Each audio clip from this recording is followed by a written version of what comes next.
16 জুলাই বিশ্ব সাপ দিবস। আর সেই সাপ দিবসের দিন উদ্ধার হলো 5 ফুটের বিষধর কেউটে। জানা যায় বাগনান 2 নম্বর ব্লকের চন্দ্রভাগ গ্রাম পঞ্চায়েতের অন্তর্গত শিবতলা এলাকায় মাছ ধরার মুগরি বসায় নেপাল দাস। আর মাছ ধরার সেই মুগরিতে আটকে পড়ে একটি 5 ফুটের বিষধর কেউটে সাপ। এদিকে এলাকার পরিবেশপ্রেমী যুবক পুষ্পেন্দু তুঙ্গ ঘটনার কথা জেনে যোগাযোগ করেন হাওড়া জেলা যৌথ পরিবেশ মঞ্চের সদস্য চিত্রক প্রামাণিকের সঙ্গে। আর ঘটনার খবর পেয়ে ঘটনাস্থলে গিয়ে পৌঁছয় চিত্রক প্রামাণিক, সুমন্ত দাস, রঘুনাথ মান্না এবং তারা সেখান থেকে অতি সতর্কতার সাথে উদ্ধার করেন বিষধর এই কেউটে সাপটিকে। পরে পরিবেশ কর্মীরা এলাকার মানুষকে সাপ ও সাপে কাটা রোগের সম্বন্ধে সচেতন করেন। এদিকে উদ্ধারের পর সাপটি গভীর জঙ্গলে মুক্ত করে দেয় পরিবেশ কর্মীরা। আচ্ছা, আমরা এখন আছি রবিবাগ শিবতলায়, বাগনান 2 নম্বর ব্লকের রবিবাগ গ্রামে। তো এখানে আজকে সকালে আমাদের নেপালদার মাছ ধরার মুগরিতে একটি বড় কেউটে সাপ প্রায় 5 ফুটের কাছে সেটি আটকা পড়ে।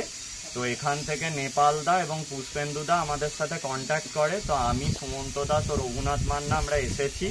তো সুমন্ত দাস ও রঘুনাথ মান্না সাপটি কেয়ারফুলি রেস্কিউ করেছে এবং পরবর্তীকালে এটিকে আবার জঙ্গলের বাইরে লোকালয়ে মুক্ত করে দেওয়া হবে। তো এখন বর্ষাকাল, এখন সাপের আনাগোনা লেগে থাকে, তাই মানুষকে একটু সচেতন হতে হবে, সাবধানে থাকতে হবে। যেমন বাড়ির আশেপাশে জঞ্জাল রাখবেন না, ব্লিচিং পাউডার ছড়াবেন, বা কোনো জঞ্জাল বা কোনো জ্বালানিতে হাত দিতে গেলে তার আগে একবার লাঠি দিয়ে জ্বালানিটা বা খড়ের গাদাটা নাড়িয়ে নেবেন এবং রাত্রেবেলা শোয়ার সময় বিছানা ঝেড়ে পরিষ্কার করে শোবেন এবং অবশ্যই মশারি টাঙাবেন।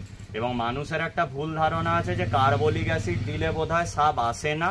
এটা ভুল কথা, কার্বলিক অ্যাসিডে কিছুই হয় না। তো আপনারা সবাই সচেতন থাকুন। এবং মনোক্লেড কোবরা বা কেউটে সাপ হাইলি নিউরোটক্সিন বিষ ক্যারি করে, এরা তীব্র বিষধর। তো কোনো বিষধর সাপ যদি কাউকে কামড়ে দেয় তাহলে নিকটের সরকারি হাসপাতালে যান, কোনো ওঝাগুনিনের কাছে যাবেন না, কারণ সাপের কামড়ের একমাত্র ওষুধ হচ্ছে এভিএস, সেটা একমাত্র হাসপাতালেই সম্ভব। ধন্যবাদ জানাই নেপালদা, পুষ্পেন্দুদা এবং এই গ্রামের সকল লোকজনকে যে তারা সচেতন নাগরিক হওয়ার পরিচয় দিয়েছে।